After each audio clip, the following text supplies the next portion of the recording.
Hello everyone, ladies and gentleman, boys and girls, आप सभी लोगों का स्वागत है टीचिंग परीक्षा के आज के इस वीडियो में, जिसके अंदर में बीपीएससी टीआरई 4.0 बिहार शिक्षक भर्ती टीआरई 4.0 के लिए हम लोग हमारी जो विशेष श्रृंखला चला रहे हैं उसको एक कदम हम आगे बढ़ाएंगे।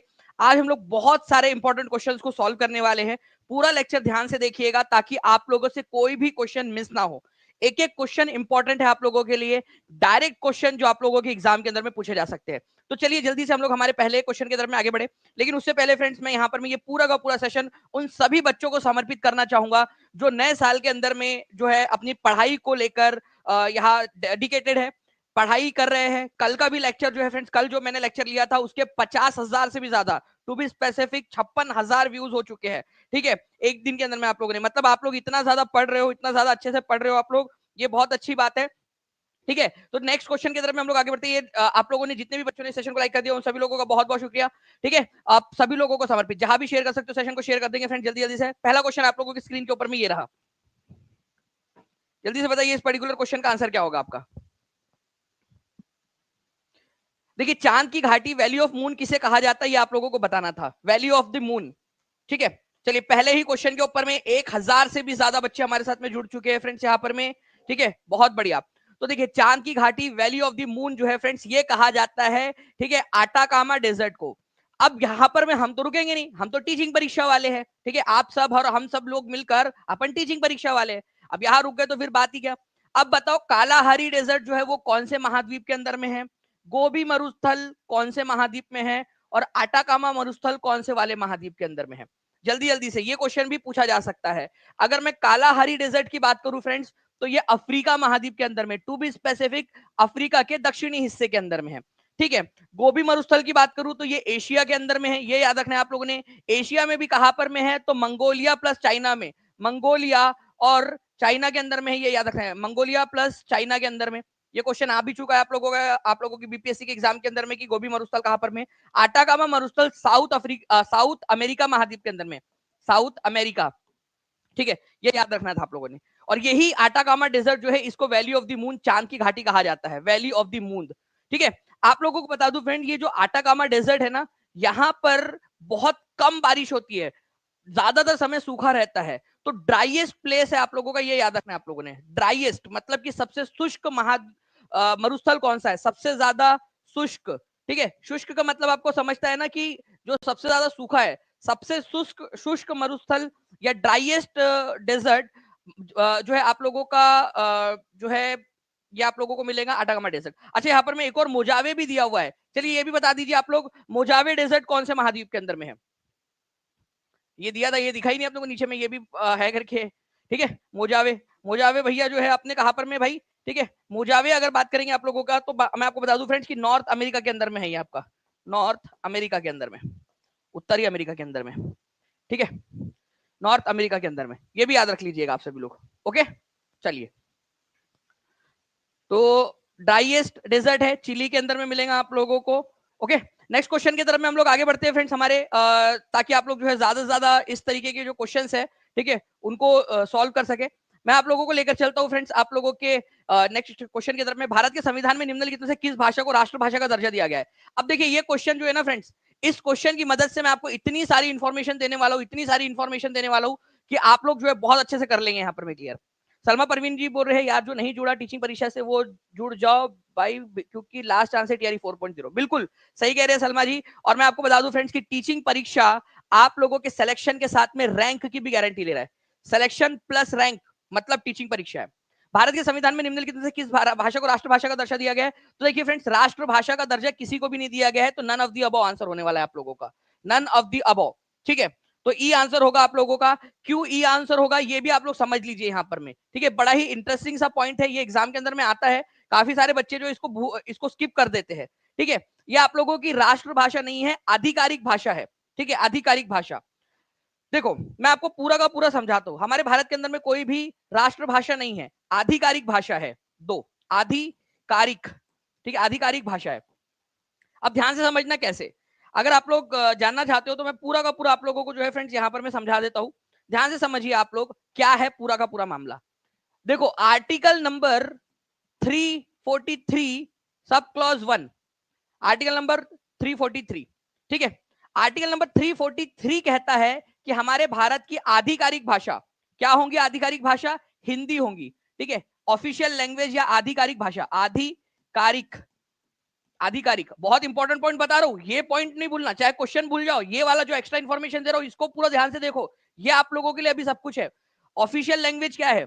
आधिकारिक या ऑफिशियल लैंग्वेज जो है आप लोगों की फ्रेंड्स, ऑफिशियल लैंग्वेज ये है आप लोगों की हिंदी, ठीक है। हिंदी इन देवनागरी स्क्रिप्ट, देवनागरी, देवनागरी कौन सी वाली स्क्रिप्ट के अंदर में? देवनागरी, देवनागरी मतलब ये वाला जो आपका ये होता है ना, ठीक है, अ आ ई ई आप लोगों का जो है, ठीक है, देवनागरी स्क्रिप्ट के अंदर में इसको एक्सेप्ट किया गया है आर्टिकल नंबर 243 के तहत।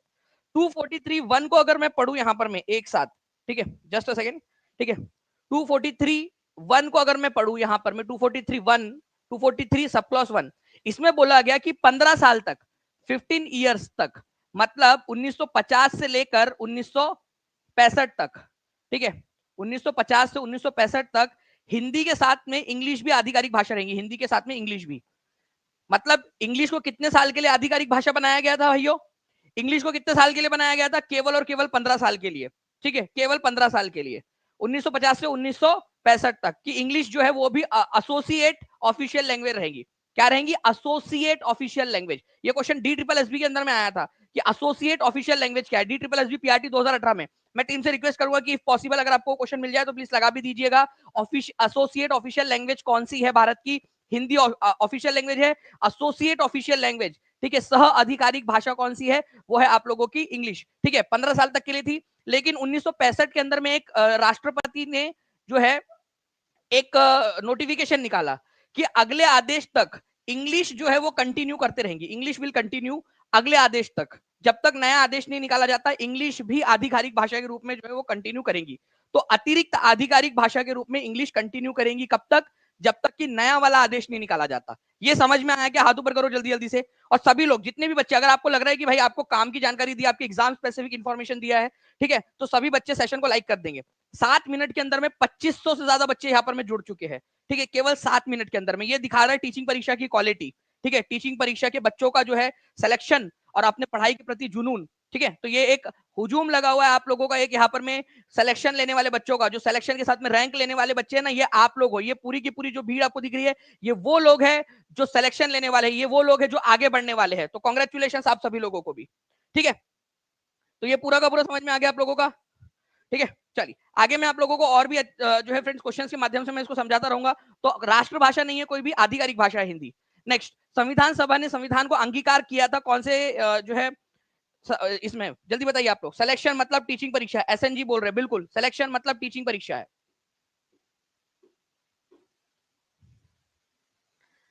विक्रम कुमार जी बोल रहे जिन जिन को है शिक्षक बनने की इच्छा वो जुड़े साथ टीचिंग परीक्षा। क्या बात है, विक्रम कुमार जी ने भी एक राइम बना दिया है जी। संविधान सभा ने संविधान को अंगीकार किया, तो संविधान सभा ने संविधान को जो अंगीकार किया, अंगीकार का मतलब होता है अडॉप्ट करना, अपनाना, ठीक है, अपना लेना, ठीक है। तो अपना लिया, बनकर तैयार हो गया संविधान हमारा 26 नवंबर 1949 को, ठीक है। 26 नवंबर 1949 को संविधान बनकर तैयार हो गया था। इसी वजह से इसको हम लोग जो है फ्रेंड्स वो तारीख मानते हैं जिस दिन हमारा संविधान अपनाया गया था, अंगीकार किया गया था, ठीक है। लागू अगर कब किया गया था ये पूछा जाए तो लागू किया गया था आप लोगों का 1950 में, 26 जनवरी 1950 को लागू करने की डेट है। तो ये 2 पॉइंट है, प्लीज इसको याद रखिएगा आप लोग, क्योंकि इसमें बच्चे अक्सर कंफ्यूज हो जाते हैं। लागू कब किया गया, अपनाया कब किया गया, इसको प्लीज थोड़ा सा ध्यान से देखिएगा। क्या इसके ऊपर में भी हम लोग यहाँ पर में कर दे एक इसका भी पूरा का पूरा पोस्टमार्टम, ठीक है। अगर चाहते हो तो मेरे यहाँ पर मैं समझाए तक 2000 प्लस लाइक्स हो जाने चाहिए, आप सभी लोग मिलकर अपना अपना योगदान दे देंगे, ठीक है। तो मैं यहाँ पर मैं आपको पूरा का पूरा इसके बारे में भी पूरा बता देता हूँ, ठीक है। पूरा का पूरा ध्यान से समझिएगा आप लोग, एक्स्ट्रा इन्फॉर्मेशन आप लोगों को दे रहा हूँ जो आप लोगों के काम की है, ध्यान से समझना आप लोग। देखिए फ्रेंड्स 1935 के अंदर में, 1935 के अंदर में तुम्हारे मामा के लड़के थे MN रॉय, ठीक है, MN रॉय। इन्होंने क्या किया, फर्स्ट टाइम जो है संविधान सभा बनाने का, फर्स्ट टाइम, ठीक है, किसी ने ये दिया था फर्स्ट टाइम संविधान सभा बनाने का सुझाव दिया था, संविधान सभा, कि भाई संविधान सभा होनी चाहिए जो संविधान का निर्माण करे, ठीक है। इस मांग को 1934 में इन्होंने दिया था, ठीक है, 1934 में। 1935 के अंदर में कांग्रेस ने इसको एक्सेप्ट कर लिया। कांग्रेस ने भी इसको बोला कि हाँ हम भी मानते हैं, कांग्रेस ने भी मांगा कि संविधान सभा होनी चाहिए, ठीक है। संविधान सभा की मांग कांग्रेस ने 1935 के अंदर में की, ठीक है। ये याद रखेंगे आप सभी के सभी लोग। MN रॉय ने 1934 में पहली बार संविधान सभा बनाने की बात की थी, ठीक है। कांग्रेस ने इसी बात को जो है 1935 के अंदर में माना।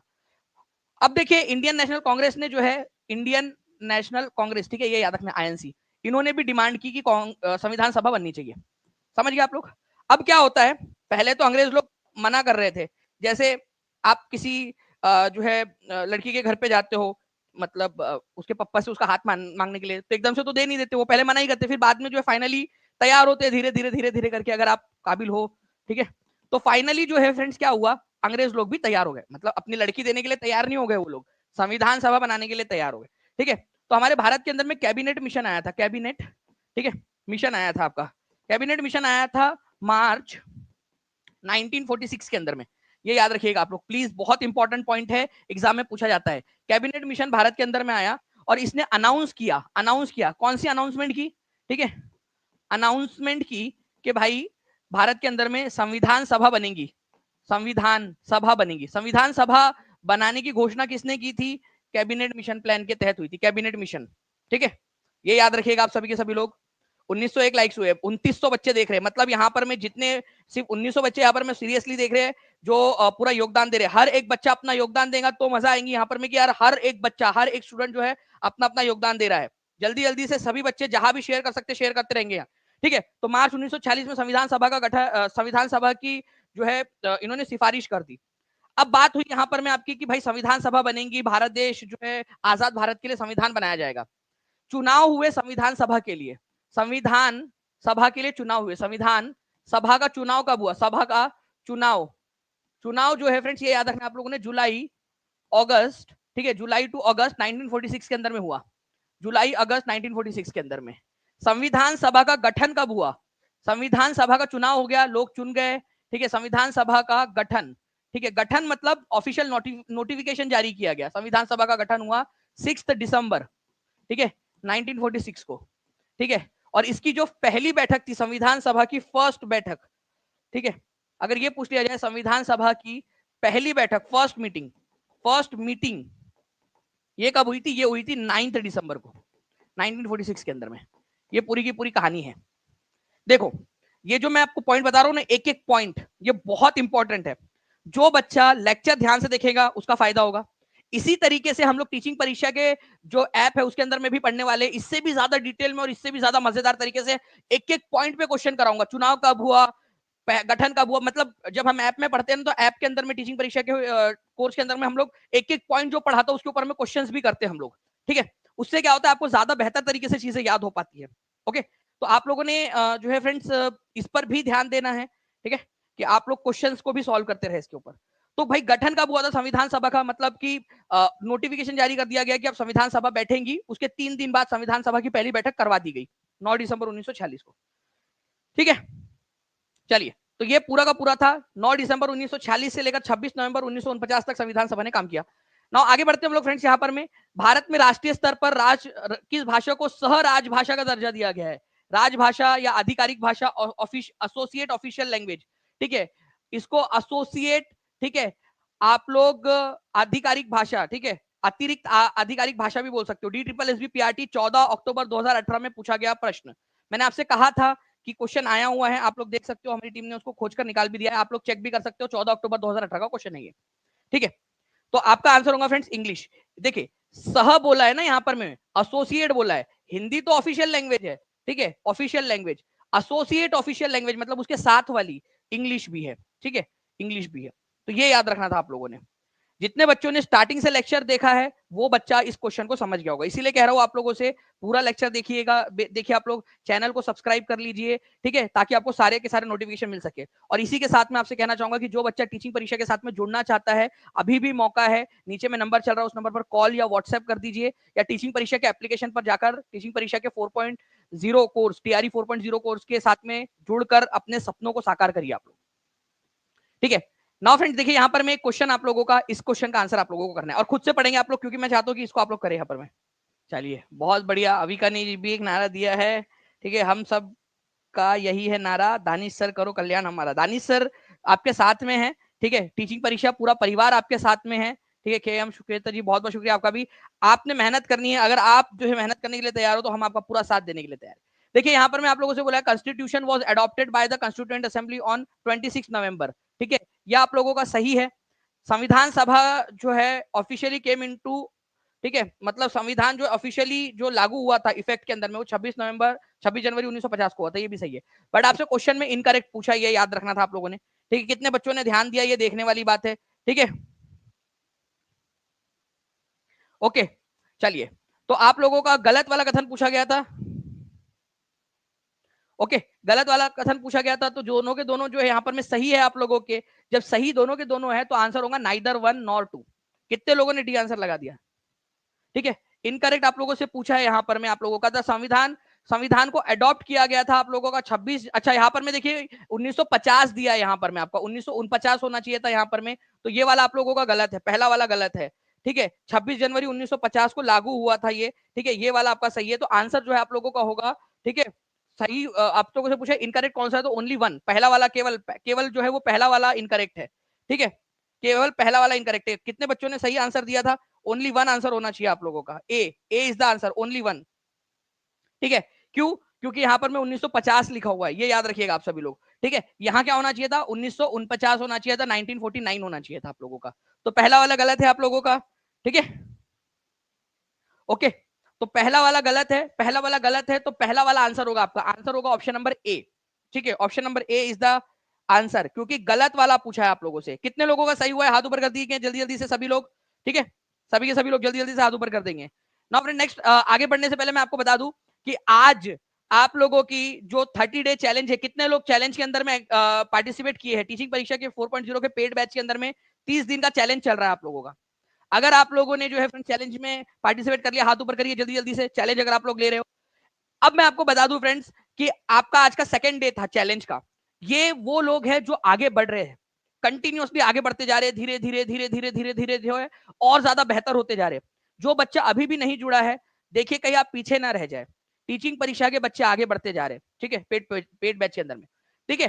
तो आशु राजपूत, ठीक है, रुखसार खातून, अक्षय यादव, मुस्कान कुमारी, आरती कुमारी, शुभम जायसवाल, ठीक है, Soni, Kishore, Ankur, Neelu, Sudhir, Rocket, Rocky Kumar, Sudhir, Rocky, ठीक है, शहबाज, कुणाल, श्वेता, रितु, अनीता, शशि, शाहरुख खान भी हमारे पास में, अमरीश कुमार, ए कुमार, मोहम्मद शाहजहां, पायल, इंजमामुल हसन, माला देवी, रवीना सिंह, आकृति मिश्रा, ठीक है, इन्होंने तो अपना पूरा ईमेल आईडी लिख दिया है मैडम ने, ठीक है, कुमारी बिंजू, अजीत कुमार, चंदन सिन्हा, श्वेता, सादिया, रिया, ठीक है, बुशरा, जीतू, रवि, मोहम्मद मंसूर, प्रीति, ईशा सिंह, ठीक है, ज्योति कुमारी, अविनाश कुमार, बिट्टू कुमार, अमजद, पवन कुमार, जय कृष्ण कुमार, ठीक है, जितिन, गुफराना, सदव, किरण, बीरेश, बीरेंद्र, ठीक है, ये वो लोग हैं जिन्होंने आज टॉप 50 के अंदर में हासिल किया रैंक। कॉन्ग्रेचुलेशन आपको। और जो भी बच्चे कल ट्राई करिएगा, मैं आपको बता दूं एक चीज, कल के लिए, कल की जो टेस्ट होने वाली है ना 9 बजे, वो पहला डे नंबर 1 और डे नंबर 2 के एक्सप्लेनेशन पर होने वाली है। मैं हर वो एक अपॉर्चुनिटी आप लोगों को लिए प्रोवाइड करूंगा जिससे आप लोग जो है बेहतर परफॉर्म कर सके, ठीक है। कितने लोग एग्री करते? हर एक चीज जहां पर मैं आप लोगों से मेहनत करवाई जा सके, आप लोगों को जो है दौड़ाया जा सके घोड़े की तरह, वहां पर मैं आप लोगों के लिए करने के लिए तैयार हूं। आप लोगों को कल की जो टेस्ट रहेंगी सुबह की, ठीक है, 9 बजे कल जो रहेंगी आपकी टेस्ट, वो रहेंगी आप लोगों की, दिन भर में आप कभी भी दे सकते हो वैसे, ठीक है, लेकिन 9 बजे दे दूंगे तो ज्यादा बेहतर रहेगा आप लोगों के लिए, टाइम बन जाएगा आपका। आपको बता दूं, पहला दिन और दूसरा दिन के जो एक्सप्लेनेशन पर बेस्ड रहेंगी, ताकि आप लोग पढ़कर आए, कल एक्सप्लेनेशन पढ़कर आए, पहला दिन का और दूसरे दिन का। कितने लोग मानते हैं कि ये सही स्ट्रेटेजी, हाथ ऊपर करके बताओ जल्दी जल्दी से, ठीक है। कितने लोग मानते हैं कि सही स्ट्रेटेजी है ये, इससे आप लोग जो है कम से कम पढ़कर आओगे, है ना। चलिए, तो जितने भी लोग हैं पढ़कर आइएगा कल। नाउ फ्रेंड देखिए, कौन सी विश्व की सर्वाधिक गहरी झील है ये बताना है आप लोगों ने। 2461 लाइक्स हो चुके हैं, ठीक है, 2500 के बहुत पास हम लोग पहुंच चुके हैं। जल्दी जल्दी से सभी लोग लाइक एंड शेयर करते रहेंगे सेशन को। फी कितनी है? बहुत कम है। सीमा परवीन जी, आप जो नंबर चल रहा है उस पर कॉल कर सकते हैं या व्हाट्सएप कर दीजिए, कॉल या व्हाट्सएप, या टीचिंग परीक्षा एप्लीकेशन पर डायरेक्ट जाके भी आप देख सकते हो, ठीक है। देखिए फ्रेंड्स, यहाँ पर में कौन सी विश्व की सर्वाधिक गहरी झील है, तो सबसे गहरी झील जो है वो है लेक बैकाल, ये आप लोगों ने याद रखना है। लेक बैकाल सबसे गहरी झील है पूरे दुनिया की, ठीक है। अच्छा, ये कहां पर में है ये लेक बैकाल, आप लोगों का ये भी क्वेश्चन आप लोगों से पूछा जा सकता है। तो लेक बैकाल आप लोगों को याद रखना है फ्रेंड्स, ये आप लोगों को मिलेंगी रशिया के अंदर में, ठीक है, रशिया के अंदर में सबसे गहरी झील है ये, ओके, लेक बैकाल। इसकी गहराई जो है वो 1642 जो है मीटर के करीब है इसकी, ठीक है, झील के मामले में बात कर रहे हैं, ओके, लेक बैकाल सबसे गहरी झील है, ओके। चलिए नाउ फ्रेंड्स, आप लोग देखिए यहाँ पर में ये रशिया के अंदर में मिलेंगे आप लोगों को लेक बैकाल, ओके, यहाँ पर में सबसे गहरी झील है। इसके बारे में 2-3 चीजें और है, अगर आप लोग यहाँ पर में जानना चाहते हो तो मेरे को हाथ ऊपर करके बताइए कि जी सर बता दीजिए, मैं आप लोगों को यहाँ पर मैं एक्सप्लेन कर देता हूँ, ठीक है। 2-3 चीजें और है, अगर आप लोग जानना चाहो तो मैं बता सकता हूँ आप लोगों को। देखिए फ्रेंड्स, अगर आप लोगों से बोले कि दुनिया की सबसे बड़ी जो है फ्रेश वाटर झील कौन सी है, सबसे बड़ी, ठीक है, मीठे पानी की झील कौन सी है, तो आप लोग आंसर क्या करोगे? आप लोग वहां पर मैं पूछोगे कि कौन से पैमाने के ऊपर में पूछा जा रहा है, पैमाना क्या एरिया वाइज पूछा जा रहा है, क्षेत्रफल के आधार पर, या फिर वॉल्यूम के आधार पर पूछा जा रहा है, आप वहां पर मैं ये क्वेश्चन करोगे, ठीक है। तो फ्रेश वाटर लेक, ठीक है, यहां पर मैं लिख देता हूं आप लोगों के लिए ताकि आप लोग इस क्वेश्चन को हमेशा के लिए याद कर ले, फ्रेश वाटर लेक, ठीक है। अगर आप लोगों से पूछा जाए कि सबसे बड़ी फ्रेश वाटर लेक कौन सी है, मीठे पानी की झील कौन सी है, तो आप पूछोगे कि सर एरिया के हिसाब से पूछ रहे हो, मतलब क्षेत्रफल के हिसाब से, ठीक है, क्षेत्रफल, या फिर आप वॉल्यूम मतलब आयतन के हिसाब से पूछ रहे हो, वॉल्यूम मतलब आयतन, आयतन मतलब कितना पानी है उसके अंदर में, उसके हिसाब से पूछ रहे हो। तो अगर सरफेस एरिया के हिसाब से पूछा जाए आप लोगों से, तो आप लोगों का जो आंसर है वो हो जाएगा आप लोगों का लेक सुपेरियर, लेक सुपेरियर जो नॉर्थ अमेरिका के अंदर में, लेक सुपेरियर, ठीक है, लेक सुपेरियर आंसर हो जाएगा आप लोगों का। लेकिन अगर आप लोगों से वॉल्यूम के हिसाब से पूछा जाए कि पानी सबसे ज्यादा मीठा पानी कौन से झील में है, तो वो आंसर हो जाएगा लेक बैकाल, लेक बैकाल। तो लेक बैकाल सबसे गहरी झील होने के साथ में वॉल्यूम के हिसाब से सबसे ज्यादा पानी कैरी करने वाली भी झील है आपकी, ठीक है। तो ये भी आप लोगों का क्लियर हो गया, देखिए आप लोग, है ना।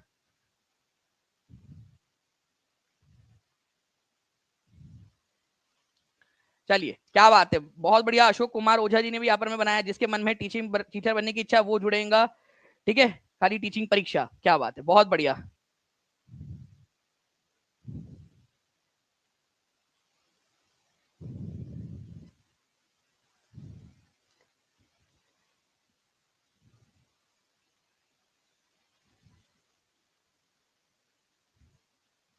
ठीक है, बहुत बढ़िया।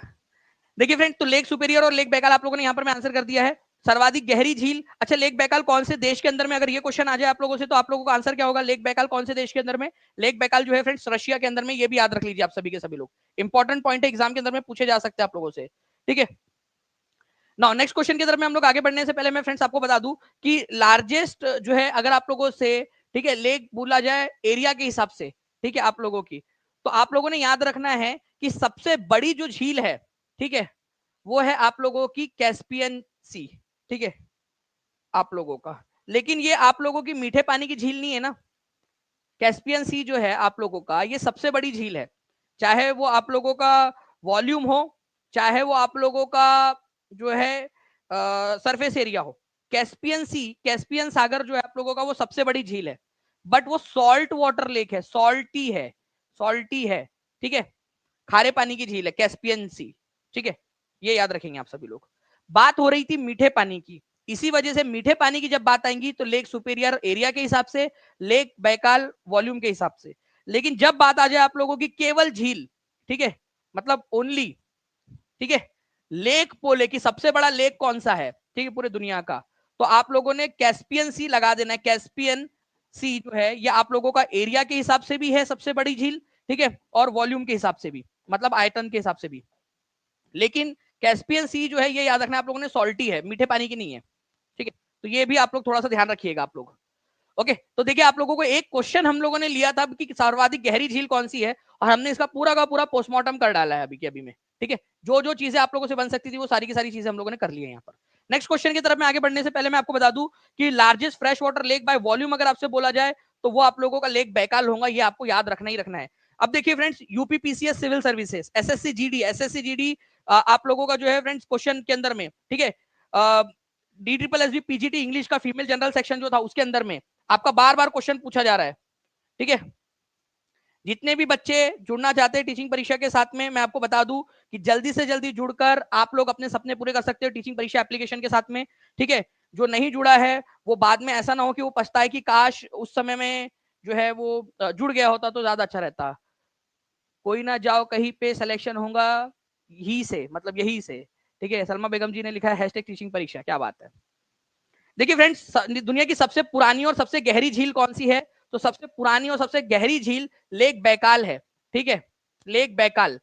ओके, वो एक शेर था फ्रेंड्स, आप लोगों को मैंने ऑलरेडी पहले भी बताया हुआ था, काफी लंबा समय हो गया सुनाया नहीं आप लोगों को, काफी नए बच्चे भी जुड़े हुए होंगे, उनको बता दूं कि अगर आप लोगों को मान लो किसी की तारीफ करनी है तो आप उसको बोल देना कि तुम्हारी जो आंखें है वो बैकाल झील की तरह है। ठीक है, बैकाल आंखें है तुम्हारी। पहले तो वो नाराज हो जाएंगी, बैकाल थोड़ा सा शब्द अच्छा नहीं लगता सुनने में, फिर उसको समझाना कि दानी सर की क्लास देखो करके, उसको मतलब दानी सर की क्लास दिखाना उसको। ठीक है, आप ये वाला शेर भी उसको बोल सकते हो कि ना मैं पर्वत, ना मैं पर्वत की ऊंचाई से डरता हूँ, ना मैं शजर, ना मैं शाखों की लंबाई से डरता हूँ, समंदर पार करना तो चुटकियों का काम है, पर तेरी झील सी आंखों की गहराई से डरता हूँ। तो तेरी झील सी आंखों की गहराई से, तो सबसे गहरी लेक कौन सी है? बैकाल लेक है। तो बैकाल लेक जैसी तेरी आंखें, ऐसा बोल देना उसको।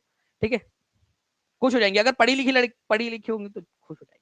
ठीक है, क्लास देख रही होंगी दानी सर की। ठीक है, चलिए आ जाइए फ्रेंड्स, लेक बैकाल जो है सबसे गहरी। चलिए, आई होप अब आप लोगों को आगे होगा फ्रेंड्स यहाँ पर में। ठीक है, जल्दी जल्दी से बता दीजिए आप लोग।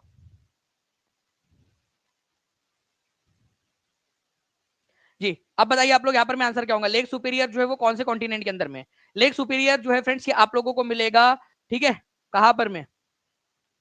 आंसर करिए जल्दी जल्दी से सभी के सभी। ठीक है, ये आंसर होगा नन ऑफ दी अबव। क्यों नन ऑफ दी अबव होगा ये भी बता दो मुझे आप लोग। नन ऑफ दी अबव क्यों होगा? नन ऑफ दी अबव इसीलिए होगा फ्रेंड्स क्योंकि लेक सुपीरियर अगर मैं बात करूं आप लोगों से तो ये नॉर्थ अमेरिका के अंदर में है, नॉर्थ अमेरिका में। ठीक है, अमेरिका में।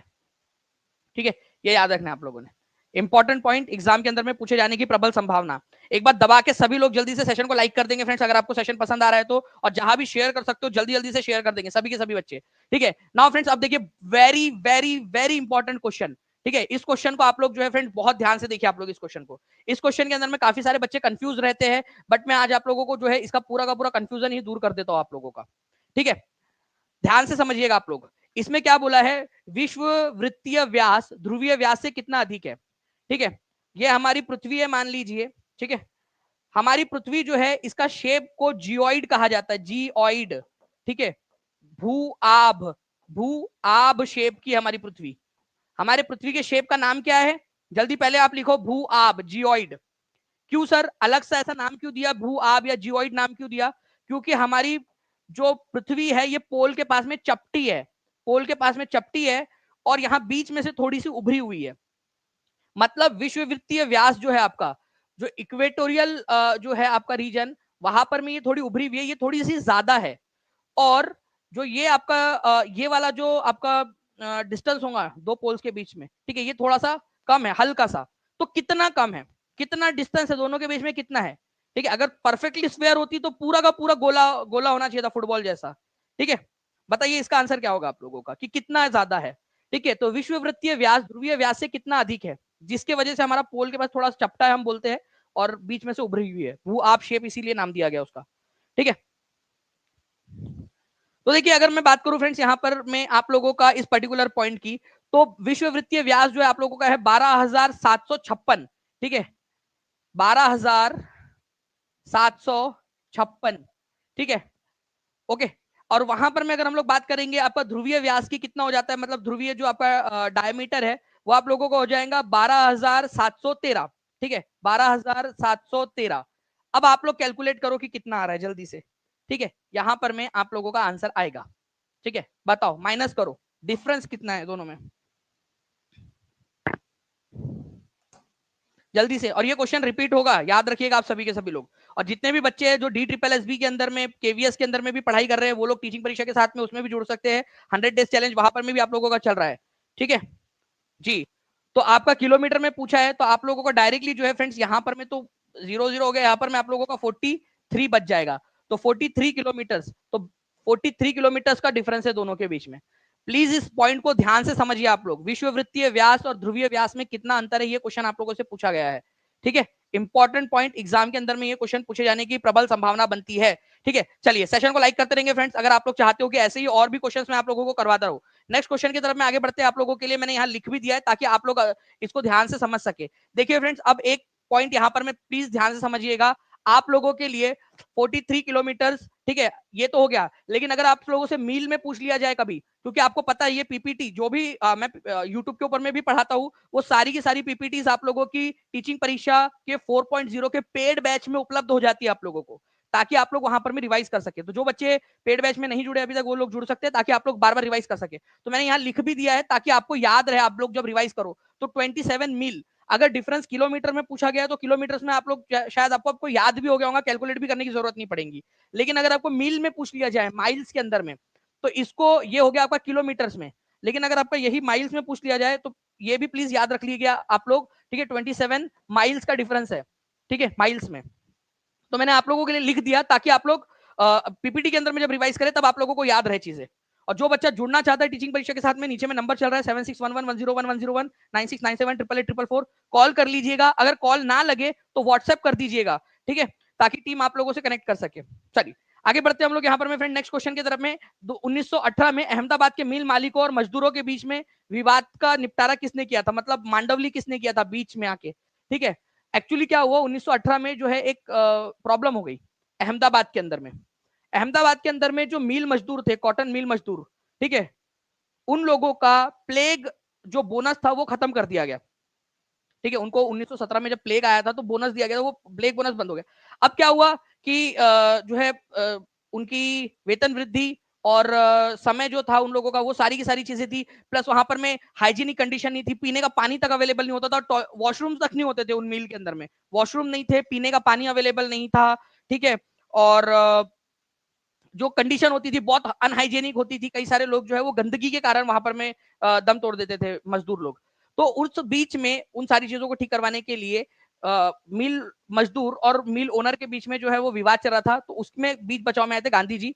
गांधी जी ने यहाँ पर में आमरण अनशन किया था, गांधी जी का पहला अनशन, ठीक है, अनशन था, जो जिसको आप लोग भूख हड़ताल बोलते हो, ठीक है, भूख हड़ताल, ठीक है, भूख हड़ताल गांधी जी की यहीं पे थी, ये याद रखना है आप लोगों ने। गांधी जी ने भारत के अंदर में पहली भूख हड़ताल कहां पर में की थी, तो अहमदाबाद मिल आंदोलन के दौरान की थी, ये याद रखना है आप लोगों ने, ठीक है, महात्मा गांधी ने। तो गांधी जी ने बीच बचाव किया था यहाँ पर में, ये याद रखना है आप लोगों ने, ठीक है। जिसके बाद में जो है उनकी वर्किंग कंडीशन में सुधार हुआ, 35% जो है वेज हाइक हुआ।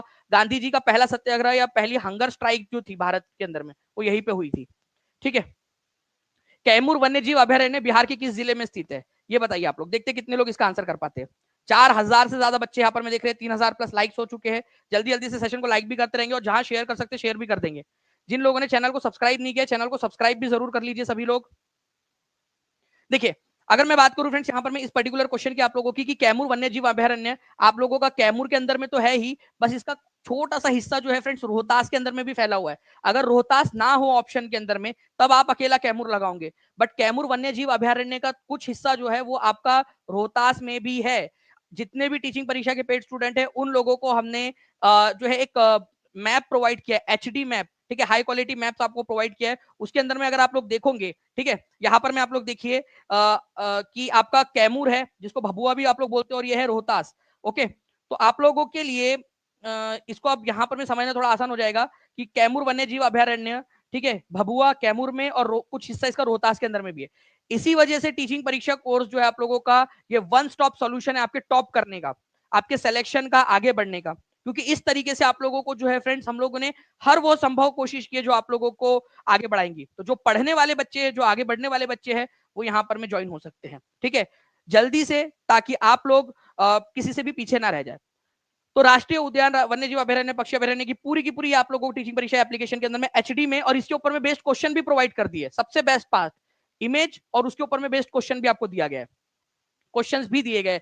1937 में बिहार में पहला भारतीय मंत्रालय किसके नेतृत्व में अस्तित्व में आया था, 63वीं बीपीएससी का क्वेश्चन है। केवल 10 सेकंड दूंगा इस क्वेश्चन के लिए आप लोगों को, ठीक है, केवल 10 सेकंड के अंदर में, ठीक है। 3099 लाइक्स हो चुके, एक लाइक दूर है 3100 से, ठीक है, ठीक है। सुमन फॉर शॉर्ट जी आप जो है वो एक बार नंबर के ऊपर में कॉल कर दीजिए, टीम आपकी बिल्कुल मदद कर देंगी जी। तो मोहम्मद यूनुस जो है फ्रेंड्स, ये याद रखना है आप लोगों ने। लेकिन सबसे ज्यादा सीट किसकी आई थी ये भी मेरे को कमेंट करके बताइए आप लोग, ठीक है। बिहार के अंदर में 1937 के चुनाव के अंदर में सबसे ज्यादा सीटें कौन सी जो है पार्टी थी उसकी आई थी, ये बताइए, ओके। तो देखिए फ्रेंड्स, जो पहले चीफ मिनिस्टर या पहले प्रीमियर जो बने थे या प्राइम मिनिस्टर बने थे वो मोहम्मद यूनुस थे, लेकिन सबसे ज्यादा सीट आई थी वो कांग्रेस की आई थी। ठीक है, इंडियन नेशनल कांग्रेस की सीट आई थी, ये भी याद रखना है। दूसरे नंबर पे फिर जो बने वो श्री कृष्ण सिंह बने थे, ठीक है, वो दूसरे नंबर पे बने। कांग्रेस की सबसे ज्यादा सीटें आई थी 98 सीट्स, ठीक है। पेड क्लास के अंदर मैंने पूरा का पूरा पढ़ाया है आप लोगों को, और आगे में भी मैं आप लोगों को जो है पूरा का पूरा इस तरीके से करवाने वाला हूँ, डोंट वरी, ठीक है। चलिए नाउ फ्रेंड, नेक्स्ट क्वेश्चन की तरफ मैं आगे बढ़ते हैं। किसने सबसे बड़े पैमाने पर सोने के सिक्के जारी किए? 64वीं बीपीएससी का क्वेश्चन है, ठीक है। भारत के अंदर में सोने के सिक्के बड़े पैमाने पर जारी करने का श्रेय किसको दिया जाता है? पुष्यमित्र शुंग, मेनेंडर, वीमा काडफिसेस, गौतमीपुत्र सतकर्णी, या more than one of the above? देखिए वीमा काडफिसेस जो है ये तुम्हारे चचा का लड़का, ठीक है, ये आपका कुषाण वंश का राजा था, कुषाण, ठीक है, कुषाण वंश का राजा था वीमा काडफिसेस, ठीक है। इसने क्या किया था फ्रेंड्स? सोने के सिक्के बड़े पैमाने के ऊपर में जारी किए, तो आंसर इसका ऑप्शन नंबर सी होगा, सोने के सिक्के। अदरवाइज भारत के अंदर में सोने के सिक्के का इतना चलन नहीं था, ठीक है, वीमा काडफिसेस से पहले, ठीक है। तो वीमा काडफिसेस कुषाण वंश का राजा था, और बहुत सारे सोने के सिक्के जो है फ्रेंड्स इनके समय में, कुषाण वंश के समय के हमारे को उत्तर भारत में मिलते हैं, ठीक है। जो गोल्ड कॉइन्स थे फ्रेंड्स उनको गोल्ड दिनार या सुवर्णास कहा जाता था। रोमन डिनेरियस, रोमन रोमन समय काल के अंदर में जो सोने के सिक्के थे उनको डिनेरियस बोलते थे, तो उन्हीं के नाम पर हमारे भारत के अंदर में भी कई बार सोने के सिक्के को दिनार बोल दिया जाता था, ये याद रखना है आप लोगों ने। द रिंग ऑफ फायर सामान्यतः कहाँ पाई जाती है? रिंग ऑफ फायर जल्दी बता देंगे आप लोग। रिंग ऑफ फायर जो है फ्रेंड्स ये बेसिकली जो ज्वालामुखी है उन लोगों का पूरा एक बोल सकते हो एक चेन है उनकी, ठीक है, एक संकल है, तो ये पूरा रिंग के आकार की दिखाई देती है, तो ये आप लोगों को मिलेंगी प्रशांत महासागर के अंदर में। प्रशांत महासागर जो है ये दुनिया का सबसे बड़ा महासागर है, ठीक है, और सबसे गहरा बिंदु पूरे दुनिया का सबसे गहरा पॉइंट महासागर के अंदर में मारियाना ट्रेंच, ठीक है, वो भी आप लोगों को यहीं पे मिलेगा। नेक्स्ट क्वेश्चन की तरफ में आगे बढ़ते हैं हम लोग। हमारे आपको बताना है भूतापी ऊर्जा किस प्रकार की ऊर्जा का संसाधन है? जियो थर्मल एनर्जी। देखिए फ्रेंड्स जियो थर्मल, ठीक है, जियो का मतलब है हमारी पृथ्वी, और थर्मल मतलब हीट, ठीक है। तो पृथ्वी की जो हीट है, पृथ्वी की जो ऊष्मा है, वो वाली एनर्जी की बात यहां पर में हो रही है। तो जियोथर्मल एनर्जी जो है आप लोगों की कौन से प्रकार की ऊर्जा है? क्या आप जियोथर्मल एनर्जी को खत्म कर सकते हो?